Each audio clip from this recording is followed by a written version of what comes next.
আমার একটু বড়টা কিনে দাও। আমার স্যান্ডেলটা দেখেন 3 বছর পুরাতন ছেঁড়া, কিন্তু আমি আমার স্যান্ডেলটা পাল্টাই না, সেলাই করে নেই, কিন্তু আমার বাচ্চাদেরকে আমি কষ্ট পেতে দেই না। সারাদিন কান্না করে ফলে ছেলে বয়ে রয়েছে দর্শনকারী দর্শনকারে পাশে না দাও তাহলে কি কোন মানুষের শান্তি নাই।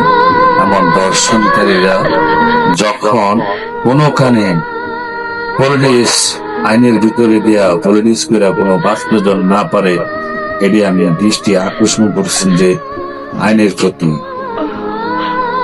ওকে ডাইরেক্ট মৃত্যুদণ্ড দিয়া সবার সামনে দেওয়া হোক, সবাই সান্ত্বনা হোক যে দর্শন করলে পাশি নিশ্চিত আছে এই বাংলাদেশে।